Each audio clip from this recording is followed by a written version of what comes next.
रायगड जिल्ह्यातील नवीन अपडेट जाणून घेण्यासाठी आपले रायगड या यूट्यूब चॅनलला लाईक करा, शेअर करा आणि सबस्क्राइब करा। इको विलेज असं एक कन्सेप्ट आहे की जी माझी प्रबळगडावरती डेव्हलप होऊ शकते।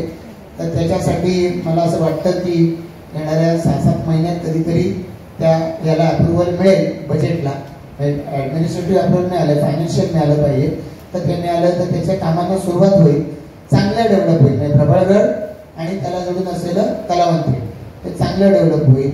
अनेक जण आपल्याकडून दोधानीवरून माथेरानकडे जातात, आम्ही गेलो, आणखी काही मंडळी गेली। तर आता त्या परिसरामध्ये वॉटरफॉल्स आहेत, म्हणजे धबधबे आहेत।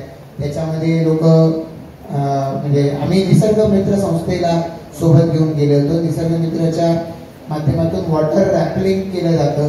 म्हणजे अशी पर्यटन स्थळ आपल्या परिसरामध्ये आहेत। छोटा मोरबे धरण ज्या परिसरात आहे तिथं तर तुम्ही गेलात कोंडल्यापासून वरच्या बाजूला, तर त्या ठिकाणी येरमाळ, गारमाळ या परिसरात जर तुम्ही गेलात तर कुठेही जायला तुम्ही विसराल इतकी निसर्ग संपदा आपल्या तालुक्यातच आहे। करमाळा पक्षी अभयारण्य, जासईला आता तिथले जे RFO आहे या RFOनी आता त्याच्या ऑफिसचं उद्घाटन केलं, तेव्हा तिथे जायचा योग आला। तर त्यांच्याकडे एक गार्ड होता जो आता ट्रान्सफर झाली, नागपूरला गेला। त्यांनी काढलेले पक्ष्यांचे फोटो तिथे लावलेले तुम्ही बघा। तुम्ही म्हणाले कुठले फोटो आहेत, इतके सुंदर फोटो त्यांनी त्या ठिकाणी लावले। तर मला असं वाटतं की हे सगळं आपल्या परिसरामध्ये आहे।